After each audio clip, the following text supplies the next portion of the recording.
നമസ്കാരം സുഹൃത്തുക്കളെ, പുതിയൊരു വീഡിയോയിലേക്ക് എല്ലാവർക്കും സ്വാഗതം. എല്ലാവരും കമ്പനി ബോർഡ് അസിസ്റ്റൻ്റൊക്കെ അപ്ലൈ ചെയ്തു എന്ന് വിചാരിക്കുന്നു. 30-ാം തീയതി നമ്മുടെ കമ്പനി ബോർഡ് LGSൻ്റെ നോട്ടിഫിക്കേഷൻ വരും. കമ്പനി ബോർഡ് അസിസ്റ്റൻ്റ് ഡിഗ്രി ഉള്ളവർക്കും കമ്പനി ബോർഡ് LGSും ഡിഗ്രി വരെയുള്ളവർക്ക് അപ്ലൈ ചെയ്യാവുന്നതാണ്. കമ്പനി ബോർഡ് LGSൻ്റെ ലോവർ ക്വാളിഫിക്കേഷൻ എന്ന് പറയുന്നത് 7th ആണ്. കമ്പനി ബോർഡ് അസിസ്റ്റൻറ്റിൻ്റെ മിനിമം ക്വാളിഫിക്കേഷൻ ഡിഗ്രിയാണ്. അപ്പം അതിൻ്റെയൊക്കെ നോട്ടിഫിക്കേഷൻ ലൈവാണ്. LGSൻ്റെ അല്ല, അസിസ്റ്റൻറ്റിൻ്റെ നോട്ടിഫിക്കേഷൻ ലൈവാണ്. അപ്ലൈ ചെയ്യാത്തവർ എത്രയും വേഗം അപ്ലൈ ചെയ്യുക. അപ്പം ഞാൻ ഈ ഒരു എക്സാമിന് വേണ്ടി, company board assistant degree level എക്സാമിന് വേണ്ടി PKPSCയുടെ ഓൺലൈൻ കോച്ചിങ് എടുത്തിട്ടുണ്ടായിരുന്നു. അപ്പം അവിടെ വീക്ക്ലി ടൈം ടേബിളുണ്ട്, വീക്ക്ലി ടൈം ടേബിൾസ് ഒക്കെ ഉണ്ട്. അപ്പം അതിൻ്റെ ഒരു എക്കണോമിക്സിൻ്റെ ക്ലാസ്സാണ് ഇപ്പോൾ പഠിച്ചുകൊണ്ടിരിക്കുന്നത്. അപ്പോൾ PDF നിന്ന് പഠിക്കാനായിട്ട് നമ്മളിങ്ങനെ എഴുതുവാണെങ്കിൽ കുറച്ചും കൂടെ നമുക്ക് മനസ്സിൽ നിൽക്കും, PDF നിന്ന് ഡയറക്റ്റ്ലി പഠിക്കുന്നതിനേക്കാളും. അപ്പോൾ ഞാൻ എഴുതി. അത് കഴിഞ്ഞിട്ട് പിന്നെ മാത്സിൻ്റെ ഒരു ക്വസ്റ്റ്യൻ പേപ്പർ ചെയ്യുവാണ്. മാത്സിൻ്റെ ക്വസ്റ്റ്യൻ പേപ്പർ എന്ന് വെച്ചാൽ ഒരു പഴയ PSC എക്സാമിൻ്റെ 10 ക്വസ്റ്റ്യൻസ് മാത്സിൻ്റെ ചെയ്യുവാണ്. ഇത് ഞാൻ യൂസ് ചെയ്യുന്ന ബുക്കിൻ്റെ ലിങ്കൊക്കെ ഡിസ്ക്രിപ്ഷനിൽ കൊടുത്തിട്ടുണ്ട്. പെയ്ഡ് പ്രൊമോഷനല്ല, ഞാൻ യൂസ് ചെയ്യുന്ന നല്ലൊരു ബുക്കാണ്. സോ നിങ്ങൾക്ക് വേണമെങ്കിൽ ചെക്കൗട്ട് ചെയ്യാം. ഇതിൽ ജസ്റ്റ് മാത്സിൻ്റെ ക്വസ്റ്റ്യൻസ് മാത്രം, പഴയ PSC PYQs മാത്സിൻ്റെ ക്വസ്റ്റ്യൻസ് മാത്രമുള്ള ഒരു ബുക്കാണിത്. അപ്പം അങ്ങനെ 10 ചെയ്യുകയാണ്. അപ്പം ഞാൻ എല്ലാ ദിവസവും 10 മാത്സ്, 10 മലയാളം, 10 ഇംഗ്ലീഷ്, എല്ലാ ദിവസവും എന്ന് പറഞ്ഞാൽ മാക്സിമം ട്രൈ ചെയ്യാറുണ്ട്. അപ്പം ഇപ്പോൾ എൻ്റെ ഒരു മാർക്ക് റേഞ്ച് നിൽക്കുന്ന 6ഒക്കെയാണ്. അപ്പോൾ എൻ്റെ മാർക്ക് മാത്സിന് ഇങ്ങനെ ചെറുതായിട്ട് കുറഞ്ഞു വരുന്ന പോലെ എനിക്ക് തോന്നുന്നുണ്ട്. അപ്പോൾ മാത്സിന് എന്തായാലും കുറച്ചും കൂടി ശ്രദ്ധ കൊടുക്കണം. ബിക്കോസ് മാത്സ് നമ്മൾ എത്രത്തോളം പ്രാക്ടീസ് ചെയ്യുന്നോ അത്രത്തോളമല്ലോ നമ്മുടെ മാർക്ക് ഇൻക്രീസ് ആയിട്ട് വരത്തുള്ളൂ. അപ്പോൾ മാത്സിൻ്റെയാണ് ഞാനിപ്പോൾ ചെയ്തുകൊണ്ടിരിക്കുന്നത്. അതിനുശേഷം ഇംഗ്ലീഷിൻ്റെ മലയാളത്തിൻ്റെയും ചെയ്യണം. മലയാളം ഞാൻ ചെയ്യുന്നത് മലയാളത്തിൻ്റെ ഇതുപോലെ തന്നെ ഒരു PYQ ഉള്ള ബുക്ക് വാങ്ങിച്ചിട്ടുണ്ട്. ഇംഗ്ലീഷ് ഞാൻ ചെയ്യുന്നത് വേറൊരു ബുക്കിൽ നിന്നാണ്. ഈ ബുക്സിൻ്റെ എല്ലാം ലിങ്ക് ഡിസ്ക്രിപ്ഷനിലുണ്ട്, നിങ്ങൾക്ക് വേണമെങ്കിൽ ചെക്കൗട്ട് ചെയ്യാം. അപ്പം അപ്പോഴത്തേക്കും കുഞ്ഞ് വന്ന് എൻ്റെ അടുത്ത് വന്നിരിക്കുകയാണ് കേട്ടോ. അപ്പം ഇങ്ങനെയാണ് പഠിക്കാൻ പറ്റത്തുള്ളൂ. അതായത് ചെയ്യുന്നതിനിടയ്ക്കൊക്കെ അവൾ വന്നിരിക്കും. ബട്ട് നമ്മൾ അവളോട് ജസ്റ്റ് വർത്താനം പറഞ്ഞ് ഇങ്ങനെ ക്വസ്റ്റ്യൻ ചെയ്യുമ്പോഴത്തേക്കും കുഴപ്പമില്ല. പഠിക്കുന്ന സമയത്താണെങ്കിലാണ് നമുക്ക് കോൺസെൻട്രേറ്റ് ചെയ്യാൻ കുറച്ച് പാടൊക്കെ വരും. ക്വസ്റ്റ്യൻ ചെയ്യുന്ന സമയത്താണെങ്കിൽ കുഴപ്പമില്ല. അപ്പം എൻ്റെ വീഡിയോയുടെ താഴെ കുറച്ച് കമൻറ്റ്സ് വരാനുണ്ട്. ബിഗിനറാണ്, എന്ത് ചെയ്യണമെന്ന് അറിയില്ല, സ്റ്റാർട്ട് ചെയ്യും. അപ്പം ഞാനൊരു ക്വാളിഫൈഡ് ആയിട്ടുള്ള ഒരാളാണെന്ന് ഞാൻ പറയുന്നില്ല. പക്ഷേ കുറച്ച് നാളായിട്ട് PSC പഠിക്കുന്നതിൻ്റെ ഒരു എക്സ്പീരിയൻസ് വെച്ചിട്ട് ഞാൻ പറയുകയാണ്. ആദ്യമായിട്ട് നിങ്ങൾ ഒരു പരീക്ഷ സെലക്ട് ചെയ്യുക, ഒന്നല്ലെങ്കിൽ 2 പരീക്ഷകൾ സെലക്ട് ചെയ്യുക. അതിൻ്റെ സിലബസ് ഡൗൺലോഡ് ചെയ്യുക. സിലബസ് കിട്ടാനായിട്ട് എവിടെയാണെന്ന് വെച്ചാൽ നിങ്ങൾക്ക് PSCയുടെ സൈറ്റിൽ നിന്ന് തന്നെ ഡൗൺലോഡ് ചെയ്യാം. അല്ലെങ്കിൽ അതിലും ബെസ്റ്റ് എന്ന് പറഞ്ഞാൽ ടെലഗ്രാമിനാണ്. ടെലഗ്രാം ചാനൽസിൽ ജോയിൻ ചെയ്യുമ്പോൾ ടെലഗ്രാമിൽ നിന്ന് നമുക്ക്, ഞാൻ മിക്ക PDFസും ഡൗൺലോഡ് ചെയ്തിരിക്കുന്നത് ടെലഗ്രാമിൽ നിന്നാണ്.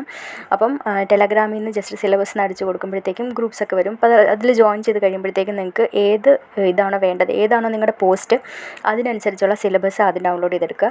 അപ്പോൾ നിങ്ങൾക്ക് ഒരു ധാരണ കിട്ടും ഏതൊക്കെയാണ്. അപ്പോൾ സിലബസിൻ്റെ ഫസ്റ്റ് പേജിൽ തന്നെ എന്തൊക്കെ ടോപ്പിക്സാണ്, അതിൻ്റെ മാർക്ക് ഡിസ്ട്രിബ്യൂഷൻ എത്രയാണ്, അതൊക്കെ കൊടുത്തിട്ടുണ്ട്. അപ്പം അതിൽ കുറച്ച് ടോപ്പിക്സ്, അതായത് കോൺസ്റ്റിറ്റ്യൂഷൻ, എക്കണോമിക്സ്, അതായത് നമുക്ക് less input and high output കിട്ടുന്ന topics. For example economics, constitution, പിന്നെ IT, അങ്ങനെയുള്ള കുറച്ച് ടോപ്പിക്സ് ഉണ്ട്. അതായത് ഹിസ്റ്ററി എന്നൊക്കെ പറഞ്ഞാൽ വലിയതാണ്. അപ്പോൾ അത് ആദ്യം എടുക്കണ്ട. ഇങ്ങനെയുള്ള കുറച്ച് less input and high output കിട്ടുന്ന ടോപ്പിക്സ് എടുക്കുക. അപ്പം അതാദ്യം കവർ ചെയ്യുക. അതിനുശേഷം നിങ്ങൾക്ക് ഹിസ്റ്ററി പോലുള്ള വലിയ ടോപ്പിക്സ് എടുക്കാവുന്നതാണ്. അല്ലെങ്കിൽ ഏതെങ്കിലും ഒരു ഓൺലൈൻ കോച്ചിങ് എടുക്കുക. പല ഓൺലൈൻ കോച്ചിങ് മാധ്യമങ്ങളുണ്ട്. അപ്പം അതിൽ ഒരു കോച്ചിങ് എടുക്കുക. അവരുടെ ഒരു ടൈം ടേബിളൊക്കെ ഉള്ള ഒരു കോച്ചിങ് ആണെങ്കിൽ ബെസ്റ്റ് ആയിരിക്കും. അപ്പം അത് എടുത്തിട്ട് അത് ഫോളോ ചെയ്യുകയാണെങ്കിൽ നിങ്ങൾക്ക് എങ്ങനെയെങ്കിലും സിലബസിൻ്റെ ഒരു 75 to 85% ഒക്കെ കവർ ചെയ്ത് എടുക്കുക. അതിനുശേഷം ഒരു 50% ഒക്കെ കവറായി കഴിയുമ്പോഴത്തേക്കും, എല്ലാ ടോപ്പിക്കിൽ നിന്നും കുറച്ചൊക്കെ പഠിച്ച് കഴിയുമ്പോഴത്തേക്കും പിന്നെ PYQs ചെയ്യുക. PYQസും ഇതുപോലെ തന്നെ ടെലഗ്രാമിൽ നിന്ന് കിട്ടും. PYQ കിട്ടുന്ന PSC PYQ എന്ന് പറഞ്ഞ ഒരു ടെലഗ്രാം ചാനലുണ്ട്. അതിനകത്ത് ഇഷ്ടംപോലെ PYQs ഉണ്ട്. അതുകൂടാതെ വൊക്കാബ്സ്പീഡിയ, അവർ ഡെയിലി ഒരു ക്വസ്റ്റ്യൻ പേപ്പർ വെച്ച്, ഡെയിലി ആണെന്ന് തോന്നുന്നു 2 ഡേയ്സ് കൂടുമ്പോഴാണോ 1 ഡേ ആണെന്ന് കൃത്യമായിട്ട് എനിക്കറിയില്ല. എന്തായാലും മിക്ക ദിവസവും ഞാൻ ക്വസ്റ്റ്യൻ പേപ്പേഴ്സ് കാണാറുണ്ട്. അപ്പോൾ അവിടെ നിന്നൊക്കെ നിങ്ങൾക്ക് ക്വസ്റ്റ്യൻ പേപ്പേഴ്സ് കളക്ട് ചെയ്യാം. അതെങ്കിൽ PYQൻ്റെ ബുക്ക് കിട്ടും, 2025-ൻ്റെ 2024-ൻ്റെ ഒക്കെ ബുക്ക് കിട്ടും. അത് എടുത്തിട്ട് ഇത് സെക്ഷൻ വൈസും കിട്ടും. ഡിഗ്രി ലെവൽ കിട്ടും, പിന്നെ 10th ലെവലിൻ്റെ PYQ കിട്ടും, എല്ലാം കിട്ടും.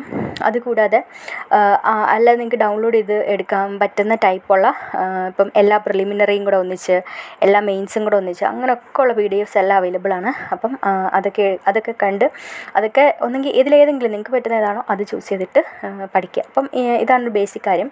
പിന്നെ ഞാൻ ചെയ്യുന്നൊരു method, daily current affairs, maths, English, Malayalam ഇത് ഡെയിലി പ്രാക്ടീസ് ചെയ്യുക. അപ്പം നമുക്ക് ഡിഗ്രി പ്രിലിമിനറിക്ക് 50 മാർക്കോളം ഈ ഒരു ഏരിയ നമുക്ക് കിട്ടും.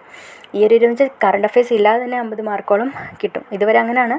അപ്പം അങ്ങനെ കിട്ടും. അപ്പം അതിന് ഏറ്റവും കൂടുതൽ ഇമ്പോർട്ടൻസ് കൊടുക്കുക. അതിൻ്റെ ഇടയ്ക്ക് എൻ്റെ ഒരു ബുക്ക് ചെറിയ വായനയാണ്.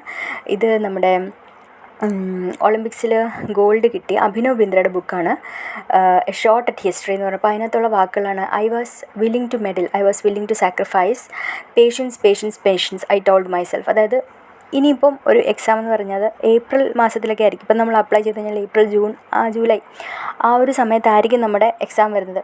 അപ്പം ഇപ്പം മുതൽ എക്സാം വരെയുള്ള സമയം എന്ന് പറയുന്നത് നമ്മൾ ഇന്നിപ്പം ഒക്ടോബർ ആയതേ ഉള്ളൂ. അപ്പം നമ്മൾ നോക്കുന്ന സമയത്ത് 3-4-5 മാസത്തിന് ശേഷമാണ്. അതിനുശേഷം ലിസ്റ്റ് വരുന്നത് പിന്നെയും കുറേ മാസത്തിന് ശേഷമാണ്. പിന്നെ നമ്മൾ ജോലിക്ക് കയറുന്നത് അത് കഴിഞ്ഞ് മാസത്തിന് ശേഷമാണ്. അപ്പോൾ നിങ്ങൾ ആലോചിക്കുമ്പോൾ ഗോഡ്, ഒരു വർഷത്തെ ഒരു ജേണി ആണല്ലോ എന്ന് ഓർക്കുമ്പോൾ നമുക്ക് പെട്ടെന്ന് ഒരു വർഷത്തേക്ക് എന്ത് ചെയ്യും, അത്രയും ലോങ് ആയിട്ട് നമുക്ക് തോന്നും. അപ്പം നമ്മൾ ചെയ്യുന്നതെന്ന് വെച്ചാൽ ഗോളിലല്ല, നമ്മൾ ആ പ്രോസസ്സിലാണ് കൂടുതൽ ഇമ്പോർട്ടൻസ് കൊടുക്കുന്നത്. ഓരോ ദിവസത്തിനും ഇമ്പോർട്ടൻസ് കൊടുക്കുക. ഓരോ ദിവസത്തെയും വർക്ക് കറക്റ്റായിട്ട് ചെയ്ത് കഴിഞ്ഞാൽ നമുക്ക് ആ ഗോളിലേക്ക് കറക്റ്റായിട്ട് എത്താൻ പറ്റും. സോ അങ്ങനെയാണ്. ഒത്തിരി ലോങ് ആണല്ലോ, ഇത്രയും നാൾ കഴിഞ്ഞാണല്ലോ എക്സാം, അങ്ങനെയൊന്നും വിചാരിക്കേണ്ട. നമ്മൾ എപ്പോഴാണോ പ്രോസസ്സിലേക്ക് വരുന്നത്, ഗോളിൽ എത്താനുള്ള പ്രോസസ്സിൽ വേണം നമ്മൾ കറക്റ്റായിട്ട് നമ്മുടെ മൈൻഡ് ഇത് ചെയ്യാനായിട്ട്. അപ്പം അങ്ങനെ വിചാരിച്ച് നമ്മൾ പഠിക്കുകയാണെങ്കിൽ നമുക്ക് കുറച്ചും കൂടെ നന്നായിട്ട് പെർഫോം ചെയ്യാൻ പറ്റും. പിന്നെ പേഷ്യൻ്റായിട്ടിരിക്കുക. പേഷ്യൻസ് ഭയങ്കര ഇമ്പോർട്ടൻ്റ് ആണ്. നമ്മൾ ഭയങ്കരമായിട്ട് ആങ്ഷ്യസ് ആയിക്കഴിഞ്ഞാൽ കുറേ എക്സാം വരുന്നുണ്ടല്ലോ, ഇതിൽ ക്വാളിഫൈ ചെയ്യണമല്ലോ, എൻ്റെ ജീവിതം ഇതിൽ ഡിപ്പെൻഡ് ചെയ്തിരിക്കുകയാണല്ലോ എന്നൊക്കെ വിചാരിച്ച് ആങ്ഷ്യസ് ആയിക്കഴിഞ്ഞാൽ പിന്നെ നമുക്ക് മൊത്തത്തിൽ ആ ഡേ മൊത്തം പോകും.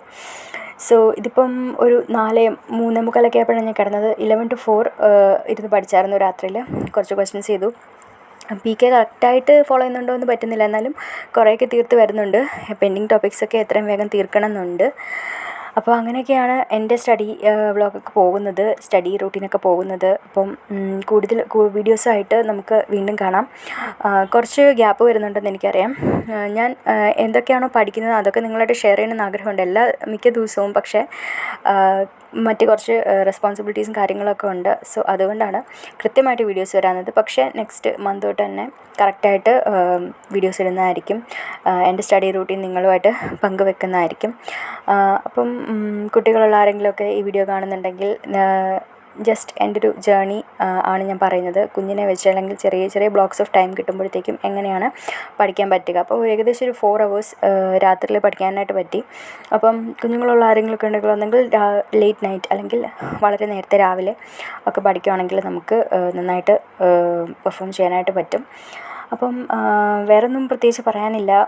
ഇതുവരെ നിങ്ങൾ കണ്ടെങ്കിൽ എൻ്റെ വീഡിയോ ഇഷ്ടമായെങ്കിൽ like, share and subscribe guys. So let's meet in the next video. By.